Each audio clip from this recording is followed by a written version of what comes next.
Very good morning and welcome to CIO Talk Radio. To learn more about the show, please visit www.ciotalkradio.com. And as always, we invite you to join the discussion on Twitter, hashtag CTR Live, and look for this show as hashtag leadership. Today's topic is a day in the life of a leader. And our guest for today's show is John Walton, who's the CIO with the County of San Mateo, California. Good morning, John. How are you doing? I'm doing fine. Thank you very much for having me on the show today. Great. The honor's all ours. So are you ready for your Christmas shopping? Oh, I'm all done, actually. I'm patting myself on the back for actually being ahead of the curve for once. Great. Now, so we all lead very hectic lives, as you all know, and we all practice some routines that help us get through the day. But for the purpose of this topic today, we wanted to look at those who handle themselves and others really well and ask what a leader does each day to make himself or herself successful. John, the first question is that we as leaders need to, of course, do something new, something different, maybe make a new set of mistakes every day, and perhaps expect that we will ourselves grow taller and also we will take everybody else along. Do you think you actually plan or you have to plan as a leader every day, or do you think you should improvise and just bank on your core traits, what you were born with or what you nurtured yourself into?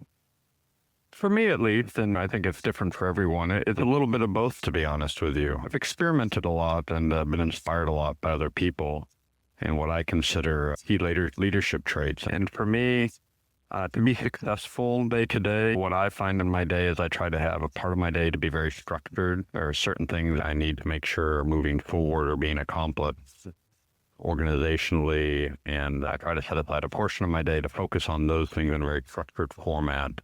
But then I do try to leave a large portion of my day unstructured to reach out to other people, to be open to things that perhaps I hadn't planned for during the day, so that it doesn't set what I consider to be a normal routine or give myself an opportunity to grow and experiment with other things during the day. So I try to do a little bit of both day to day, to be honest with you. Granted, it's always a balance. We're 100% one or 100% the other, but I think both things are very important. Some structure and some openness to a freestyle to things. Now, as leader, of course, there are a lot of people who must be looking up to you, and we always look at people with awe that how on earth they accomplish so many things on a regular basis, maybe on a daily basis or over a short period of time. Do you think that requires us to think any differently, or it is just some people get lucky with the way things come their way? What's that secret sauce which makes you what you are and other leaders who are successful in what they do, whatever they do on a given day? Yeah, I think it's, for me at least, and what I see in others, it's a couple different things. One is, I think people like to see tangible results. I think a lot of us sometimes don't anticipate how much it means to the people we work with that they actually see things happen, even in small increments. People like closure and people like to see things move forward. And sometimes we create goals for ourselves as individuals or organizations that are so large and so lofty and take so long to reach them. People can get frustrated with a leader or with an organization that we're not making progress, that we're not accomplishing things fast enough. And even though we agree on the bigger picture and on the master plan, I think it's important to break things down into steps where people can see progress along the way and really see that we're taking steps and making incremental progress. And then along with what I would call leadership journey, to accomplish things as an individual or to lead an organization, it really does always go back to that human element for me of the personal relationships and making connections with people. And the thing I probably failed at early in my career that I've had to really focus on and take into account as I worked with what I consider some really inspirational leaders over the years, I noticed how much time they spent going out, spending time with the people that work for them, and then spending time external to the organization with their customers or with people outside the organization altogether. And building those relationships, not just from a purely relationship building standpoint, but it gave them a different perspective. It let them really see from an external viewpoint all the different facets of the organization and what the organization as a whole was trying to accomplish and how they fit into that. So I think that relationship building, the communication skills, and the breaking things into small steps that people can relate to and feel like they're making progress towards a larger goal is very important to an organization because it really inspires people to want to work together and work with the leaders to make progress. Now, a number of things that you mentioned in here would very well also apply to a manager. So if we are trying to work as leaders, but somehow subconsciously we start thinking like a manager, that's basically undermining a leader's role, where we are trying to structure way too many things and try to go way towards the plan because we have got people for that. If we are also getting sucked into that management taskmaster's mentality, then it's going to undermine what a leader could have otherwise accomplished. It is a change. I mean, with some of the people that report to me as I coach them and as I mentor them, one of the things I have to remind them is a lot of us in the technology field came up through the ring and our initial successes were based on what we did personally, day to day. And so it was the tasks we did. And then later on, the next step in our careers, we became supervisors or managers, where our jobs were really focused on managing other people's work and really focusing on, did you create so many widgets? Did you show up on time? And really focus on the day-to-day management of the people and the project and their tasks. It's definitely a change, I think, when you move into a leadership role. And for many of us, it's a really transformative experience because you have to go from, I think, the day-to-day incremental management of people and things into becoming an inspirational leader that people want to follow instead of always driving them. Maybe some of us, those were some of the things we were known for in our careers coming up to the ranks as driving people or projects to completion. But I think to be a successful leader, you have to inspire people to want to follow you because that's the only way you can be successful. I don't think any leader could split their time into enough small pieces and 5 minutes with every person or on every project. Personally, through their own personal willpower, drive it forward. You have to get people that want to follow and be inspired and be part of a team to make that accomplishment. So it's good if people recognize that, I think, and can relate to that and focus on developing that aspect of their skills as they become leaders. Now, you and I are leaders of our respective organizations. We could be feeling that, yes, we are inspiring our team to do bigger, better things so that we all move forward. But that could be far away from the truth. Maybe sometimes we are becoming close, but in many cases, it is just us who's trying to validate our own actions. Is that really a good idea?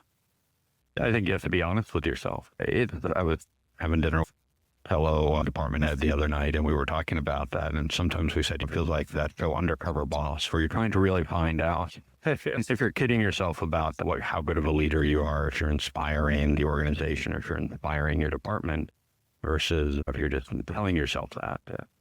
What would be the signs? Because people may not say outright to you that we do not really come up to their expectations, or we don't do things which are in the best interest because they may be concerned about their job, or maybe they would be concerned about being politically correct. Whereas we are trying to say, guys, come and tell us straight out what we may be doing wrong, which may be undermining the potential of our whole organization and individual people.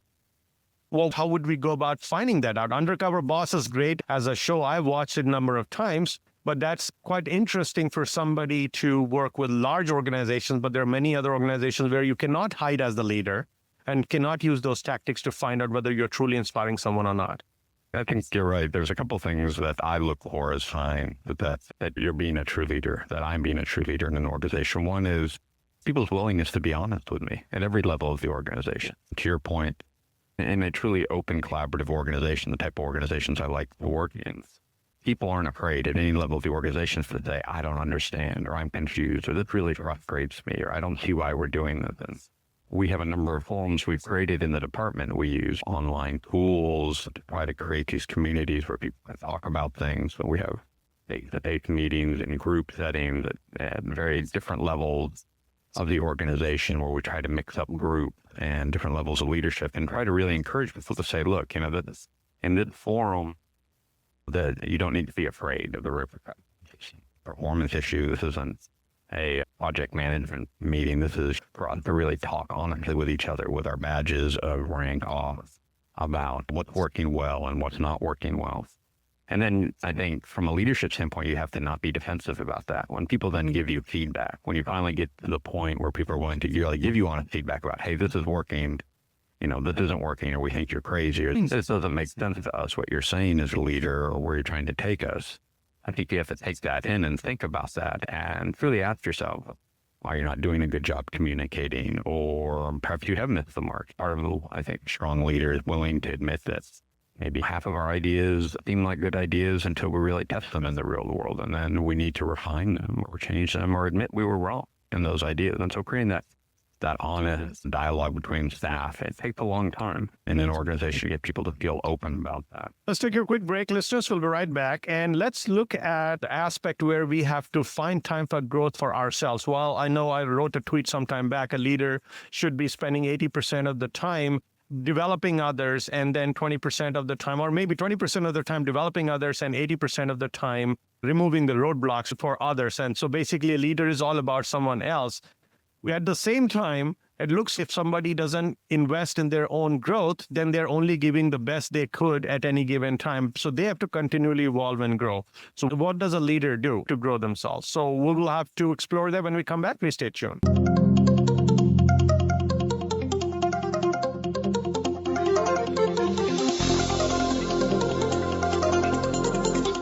The U.S. and Canada represent just 5% of the global population, but collectively we consume about 35% of the world's resources. Supply is not keeping up with demand, so change is not an option, it's imperative. Siemens brings knowledge to power through modernization, responsible energy consumption, and greening the grid projects. Siemens Smart Grid has the answers. Just Google Lead the Charge portal.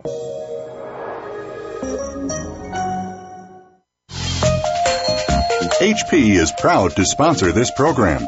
Tap into our expertise, innovation, and services to bring your most important workloads to the cloud.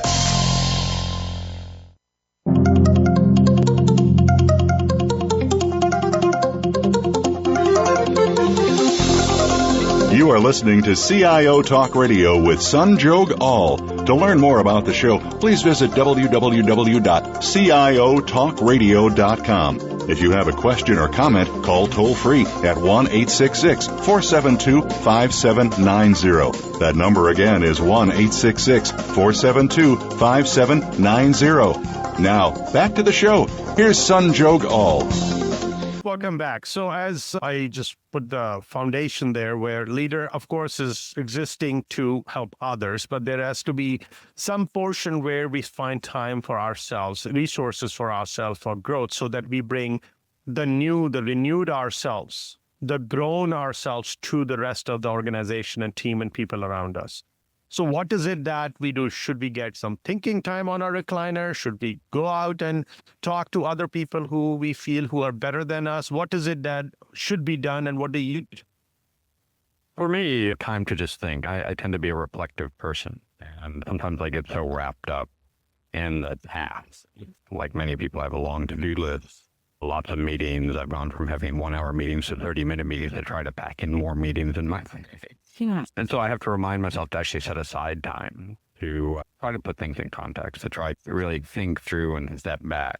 Along with that, I think two other things. One is I really look for mentors or people who inspire me. And for me, at this point in my career, I really look for non-technologists, because what I find is in the technology field, I tend to relate to people who already think like I think, or who have values like I think. And so by looking for mentors, leader mentors outside my field of historic expertise, it causes me to really look at leadership in a different light, about what does it mean to just be a leader, period, irrespective of what the industry is or what the technology is.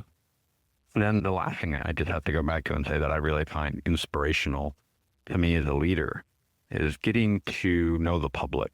So many times for me as a public sector CIO, just spending time with the public and going out and seeing what we do in government, how it affects the lives of the people we serve, and then being able to come back and reflect on that and really be honest with myself is what I'm doing in my role as a CIO leader in government, actually making an impact on their lives, and how can I do that to either better support the departments I support or provide more direct services to the public. That's very inspirational for me. So one is to you going out and meeting others and trying to do justice to your role. But as yourself, when we suggest to others how do they grow, is to go out and reflect on what all they are learning something new. Do you feel it is better to go out and always help others and feel satisfied that, yes, I was able to help some other people based on my own experience, or always try to make ourselves more uncomfortable, not comfortable, uncomfortable by getting into or charting new territories, something totally unfamiliar, and then try to see how much are we able to conquer so that it renews us, renews our spirit, and bring that sense of being able to handle uncertainty or handling something which is unknown gives us more confidence, and that's what grows us as a leader. I think we constantly have to challenge ourselves. And I think that's, for me, part of the journey. I like to feel, as any human being would, satisfied that I've done a good job. At the same time, I don't think we can. I think part of our leadership role in any organization is to challenge ourselves, to do more, to do better, to think about things differently. When the economy here in the Bay Area was going through some downturns, I used to go to conferences and I would be hitting with fellow leaders or fellow CIOs, and everyone would be talking about how bad it was and how tough their job was as a leader, and they had less money than they had the year before. And I was really pretty dismayed by that, because if you go out and you talk to the people in the community, we have millions of dollars at our disposal at leaders, at different CIO leaders, and perhaps percentage-wise, we might have less money year to year. But when you think about the challenge we're faced with, how to best spend hundreds or thousands of hours of staff resources and millions of dollars of revenue to provide services, I think that's where we have to be hard on ourselves as leaders and tell ourselves we still should challenge ourselves to do more and to do better with whatever resources we have. And I think we can only inspire ourselves by doing that. I think if we internalize and focus inwardly all the time, focus on the negative in our organizations and ourselves, I don't think it's ever going to force us to look better. What do you do when you are going to be facing some things which you are not comfortable with? Do you take it head on, or do you seek somebody's help? And what does that do to your ability to feel good about yourself? And perhaps we're on CIO Talk Radio, so perhaps this is a function of the growth of how technology has changed. I think one of the worst things we ever invented sometimes was email. I think email single-handedly caused more interpersonal issues and leadership problems than it solved. I think, like many technologists, I had at one point in my career an over-reliance on memos and emails to try to solve complex problems. Part of my leadership journey and becoming inspired by things is I didn't like interpersonal, what I considered conflicts. So I didn't like to take things. I didn't like to address things up front with people face to face. It made me very uncomfortable. And that's one of the things I had to change as a leader. I had to learn that if I was faced with a challenge or a situation that needed to be addressed, one of the things I learned from my mentors was to take a very professional, personal approach and go talk to people in person and to try to work out these things as soon as it became a problem. Don't let it just ride for a long time and become worse and worse. Don't try to address it through some antiseptic type memo or through an email that didn't really convey the emotions or maybe the complexities of the issues behind it. And so I would say that one of the things that I really try to focus on now is still part of me in the core of it still doesn't enjoy that type of negative situations where you have to take things on from even an organizational or an interpersonal standpoint where you have to address it. But I think it's a very important part of being a leader is being able to have those face-to-face conversations with one or more people in an organization to address those things. So how do you psych yourself to be able to handle them and start becoming more comfortable? You on here, I commend you for being very honest and agree that's not the easiest. And frankly, that's not the easiest for anyone to handle where you have to confront someone in person. So what do you do and how do you psych yourself to feel comfortable in taking those situations? Because they're going to come regardless. I'll say, well, one is to, again, the mentors. I look for mentors now that I admire how they communicate. I admire how they take things head on. I report to a gentleman now who I find to be a very good communicator and very straightforward. And I really learn a lot from him every day. John Maltby, I think he's a great leader and a great communicator. And so I think you have to look at people and try to emulate that behavior that you admire and others that you find effective. Part of it is just practice too. Even when I try not to wait, to challenge myself to have better interpersonal communication skills. I think this is part of the problem. It's like public speaking. I try to set a personal goal for myself. For example, I used to not enjoy public speaking at conferences and large groups of people. And then I realized at some point I needed to develop that part of myself. So I started just pushing myself out there. Did it for a while, and then I stopped. I got fatigued by it, and I became rusty at it. And now I have to counsel myself. I need to go out and speak in a public forum at least once a month. My goal is twice a month to go out and speak. And similar to that, interpersonal skills become rusty. And so I think if you wait, my point is if you wait until there is a critical issue that you have to talk to someone about, and you haven't worked your way into the habit of going out and having lunches with people, coffee with people. Or we have a walking club where I go walk with some of the other departments every day. If you're not practiced at having somewhat hard conversations on a daily basis, then when those hard times come, it's just going to be 1,000 times harder to actually do that face-to-face meeting. Now, one thing which people say, it's a conventional wisdom that in order to get ahead, we need to get along. Now, that is, sometimes it's seen as correct, but would that not be a predicament for a leader? Because leader also has a responsibility to do the right things for the right reasons, and not every time everyone who is involved may be on the same page or would like to agree to what you're trying to do. So you may not be able to get along with that individual or that group. And so what do you do? What's that? Is this a conventional wisdom? Is there truly something that a leader should utilize, or it should be kept on the side and we always should be charging ahead no matter what?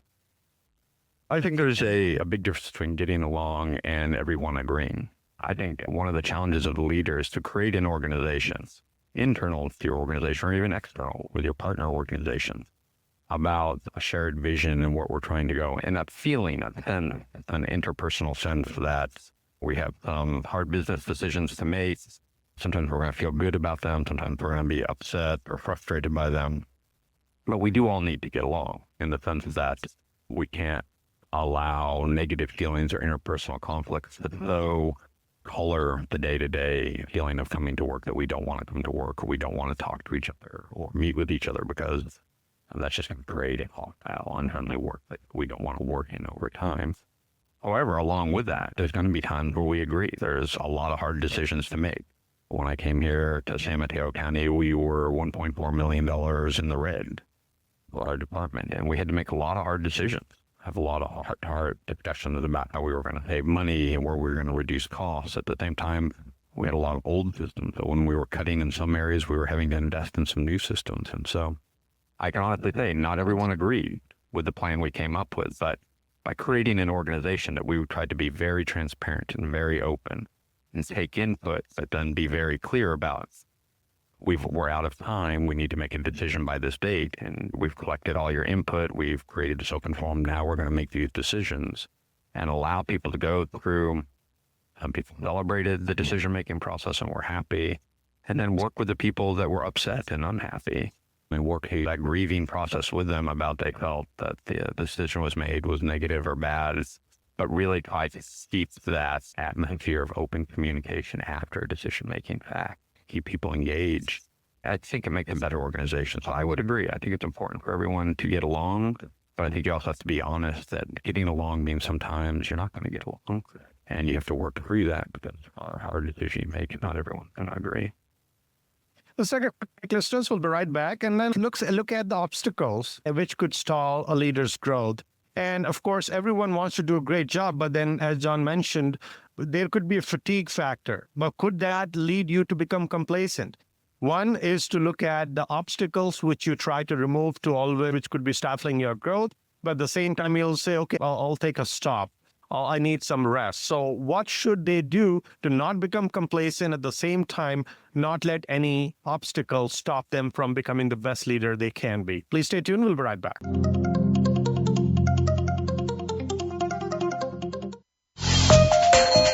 HP is proud to sponsor this program.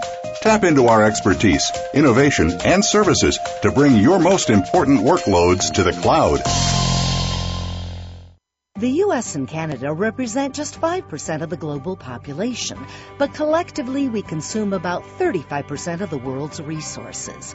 Supply is not keeping up with demand, so change is not an option, it's imperative. Siemens brings knowledge to power through modernization, responsible energy consumption, and greening the grid projects. Siemens Smart Grid has the answers. Just Google Lead the Charge portal.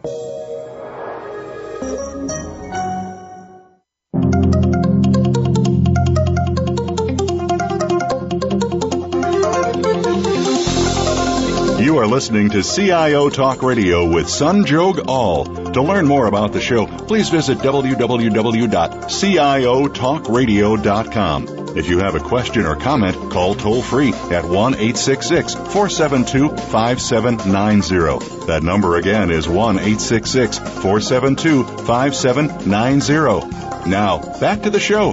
Here's Sanjog Aul. Welcome back. So let's inventory what kind of obstacles could typically stall a leader's growth. Let that be the first one, and then we'll talk about the complacency issue, if at all you start feeling the fatigue by always removing obstacles and always trying to grow into your maximum potential.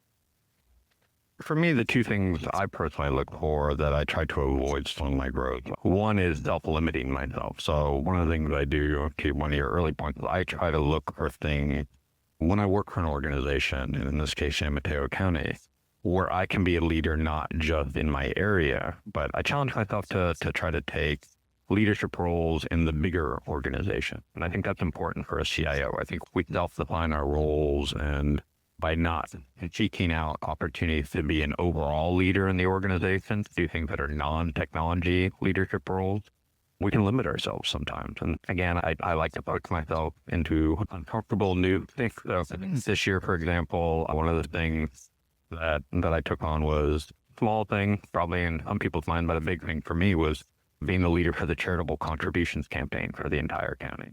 So that's just an example where historically I wouldn't, as a CIO, think what nothing to do with technology or what do you want me to do, create a website. But this is really going out and meeting with the community, getting events organized, getting people to donate funds to charitable contributions. Not typically what's historically seen as a public CIO's role, but something I really enjoyed, and it caused me to grow. There's a technology aspect to it. Of course, I'm always trying to think of new apps, how technology can make the process better. But really, it's a chance for me to connect the dots to my organization about public service and partnership and communication and how everyone needs to work together to provide better services to the public at all different levels of the public. And then the other thing I struggle with as a leader that I always have to remind myself of is, as I came up from an entry-level position through, when I'm stressed, when things are not going well in my department, my natural tendency is to dive into the details and micromanage, because I feel like I have a lot of passion and feel like I need to get into a project in detail or service area in detail if it's struggling or not doing well, and spend a lot of time and a lot of effort to help me fix that problem. What I've learned and what I had to recognize for myself is that really has the opposite effect on the organizations I work in. When I dive into the details of my organization, many times my managers feel like I'm undermining them or second guessing them, not trusting them. And so I really have to push myself to manage the people and honor the teams that we try to create, and challenge my managers, challenge my supervisors and staff to succeed, to mentor them, to brainstorm with them, but then also to challenge them to solve their own problems within their areas so that they feel proud of it, that they take ownership for it, so that they can celebrate the successes when they finally do overcome those obstacles in the different areas. So if you were to go out and try to create some sort of a benchmark as an individual, as John Walton, what would those be where you'd say, okay, I met this benchmark or exceeded it, so that's why I should feel satisfied, and I'll relax a little bit and then move ahead. So do you set something like that, or you would just take it as it comes and you always are just in that mindset where you'll say, I'm going to try to grow inch by inch, but not have something to pursue as a goal that this is where I need to reach before I'll feel satisfied? Yeah, that's a very good question. I think interpersonally, I tend to push myself all the time into new and different challenges because I like to be challenged. I like to feel like there's something I thought I couldn't do or something outside my comfort area that I want to try to become better at. In terms of setting specific goals, I'm of two minds on it because I've tried it both ways. Early in my career, I set a goal to have a certain position in the organization. For example, when I got out of college, I wanted to be the GIS coordinator. My degree was in geography, and my ultimate goal at the time when I got out of college was I want to be the GIS coordinator of some organization. And that was great. It gave me a goal to shoot for. I worked towards it. For me personally, and this is more of an interpersonal reflection, is when I achieved that goal, then a letdown period where I went through a period in my career, I was like, achieved it now. I get to sit. This is what I'm going to be doing now. And I felt unsatisfied to some degree that I'd achieved that goal, and then I hadn't planned past that goal as to where it was going. I do set goals for myself in both my career and my developments, but I try not to set it as the end goal. I try to set it as a step. And I think, where do I want to go next? Where do I think I could be more rounded or better, and set an incremental goal to get better in that area? So I try to leave myself open to where that ultimately might go in terms of where do I want to be when I'm 40 years into my career? I haven't set that goal. So if somebody was to take you up as a mentor or a coach, would you have given them that sandbox approach that you're just suggesting, that you go try new things and see what growth comes out of it versus pursuing a goal like you did for the GIS coordinator when you started? Which one, reflecting back in hindsight 2020, would have worked better for you? And of course, what would you suggest to others who are coming to you for guidance? I think, and this is perhaps where technology's changed. I think technology changes so fast. And it is much more of a multi-talented area to work in than it was perhaps when I started 25 years ago in this field. I would suggest more of a sandbox approach to the people I mentor now. And it's usually actually the people I do mentor, it's the advice I give them. Usually when I start to talk to them about where they are in their career and what they're focused on, they tend to be very silo, or what I consider narrowly focused. So I have managers that I mentor that come to me and say, I want to be a CIO someday. I say, great. What you need to do, for example, is more rounded in finance. I noticed there's a job over here in the department. They need a fill-in CFO. Have you considered offering to do that job? And they'll say to me things like, what does that have to do with being a CIO? I would be their CFO for a year. Help me. So I try to get people to understand that in their professional careers, even if they want to be a CIO or if they want to be a lead technologist, it's much more than being the expert, the sort of guru on the mountain about a single technology that I think is going to lead them to success. So I try to get them to challenge themselves about where they can be more rounded and look outside their normal comfort zones and experiment. And I think that will ultimately make them better leaders. If you are to go out and try to make sure that you are at the top of your own potential, and you also have crisis at work, which could perhaps make you do things which would take you back a couple of years or try to have you make compromises, would you do that, or you'll stick to your guns? I tend to see the type of stick to. I think now, looking back over my career and the times I stuck to my gun and the times that I responded to a crisis mode management, I think, is easy to fall into the trap of everything is a crisis. And I'm not saying that there haven't been some real crises in my career where, well, they wouldn't go back in single instances and address it. We had just one incident I'll never forget where I was on vacation, and on Christmas Eve, one of my managers called me to tell me that our server cluster had just gone down and had to get payroll out. It's crisis. I made choices, but to forfeit a family Christmas to address a crisis. But overall, I think sticking to your guns and trying to move forward is an important thing. I do think you need to be open to adjusting the path you take while you stick to your guns, because I think you can't charge blindly ahead like we used to write a 5-year plan and damn the torpedoes and go straight ahead no matter what. I think you have to be agile and flexible enough to adapt as you go along. But I do think it's important to keep the big picture in mind and stick to your guns. So on one hand, we always try to identify things which if we do or that happen to us when we go back home after long days of work, we feel satisfied, we feel professionally and personally satisfied that we created value today. What are some of those things which may cause dissatisfaction that I really did not utilize my day to its fullest extent? I think on the days where I simply sit in my office and try to plow through hundreds of emails are the days where I feel the most dissatisfied.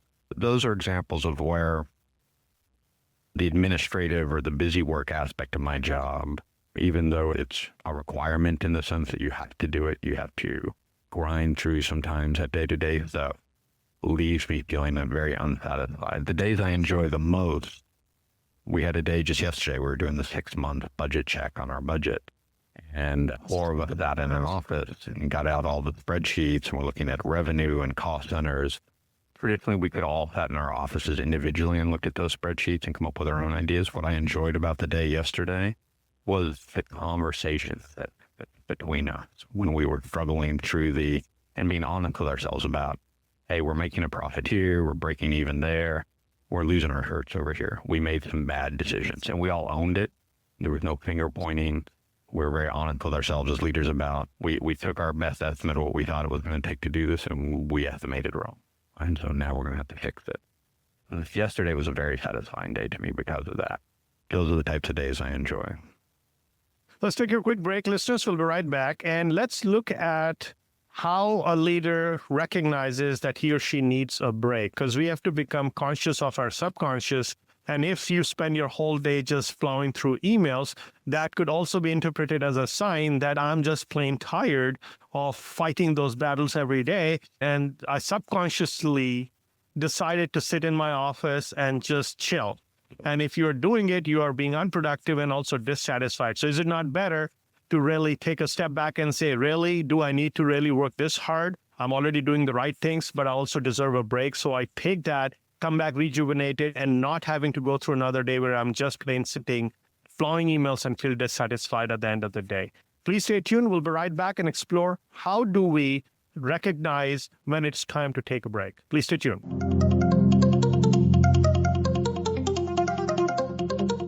The U.S. and Canada represent just 5% of the global population, but collectively we consume about 35% of the world's resources.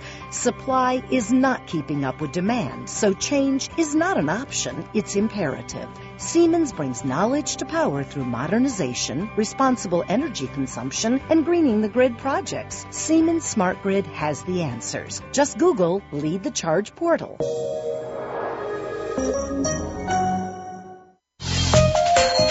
HP is proud to sponsor this program. Tap into our expertise, innovation, and services to bring your most important workloads to the cloud.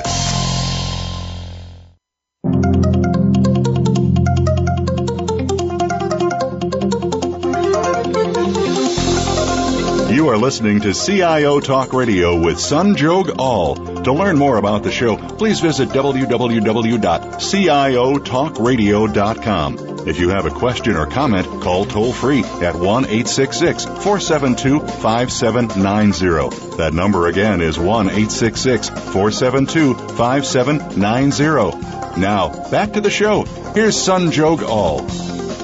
Welcome back. So when do you think, John, a leader can recognize that whatever they're doing is actually the result of them weary and tired and boredom? Maybe there's not as much boredom in the life of a leader, but maybe they're just plain tired and they have to take a break. And if it is too late, they've already caused a lot more damage by plowing through email type of days.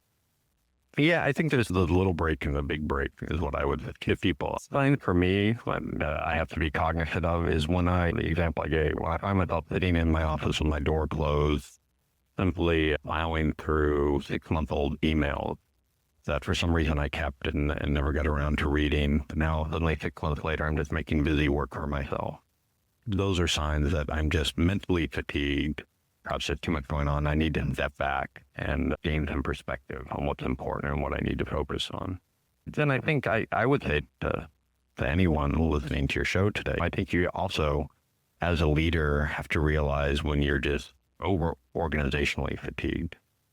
And I know that's a controversial thing maybe to say, but I think there's a time and a place for every leader in an organization. And the leaders I most respected was knowing when they added value to an organization and knowing when it was time for them to move on. When, for whatever reason, their fatigue with the organization had reached the point where they weren't adding as much value as they should, or being the leader they should be in that organization. And that's a hard thing to do. As a leader, a lot of us have a lot of pride and we'd like to see things through to the end. But I think there's a time and a place for every leader in an organization. And I really admire those people. I was talking to a CIO the other day who had been the CIO for the same organization for over 20, 25 years. And I was shocked. Because usually my leadership role in an organization lasts somewhere between 4 and 7 years. And I was asking him, myself, how do you do that? How do you stay fresh? How do you not get fatigued? And he was walking me through how he has to reinvent himself and re-challenge himself. But for a person like me, and I've always been very honest with the organizations I work for, I find my value as a leader when I find myself becoming organizationally fatigued. I would rather step aside and acknowledge when I perhaps feel too fatigued or I need a new challenge, and let then some new leader come in and breathe new life into an organization. So I think we all as leaders have to be honest with ourselves about, are we willing to make that commitment to reinvent ourselves, to rejuvenate ourselves as leaders within the organization, or is it time for us to move aside and let a new leader come in? So let's look at the scenario where a typical leader who would take pride in having the required experience to get the job done, mentor others, and even just because of their pure confidence, be able to take some of the situations head on. Now, all of that as a fundamental foundation is shaken because of the new normal. You got businesses changing the way they could do business, not they wanted to, because the consumption patterns are changing, the way we exchange information changing, the way we try to consume anything that is changing. Fundamentally, there is a shift. So essentially, the foundation is shaken for a leader to call themselves as a leader or an experienced leader. So are you like a kid today where you are trying to say that you are a leader and people are expecting something out of you, but you do not know where to go because you don't have any training in this new environment?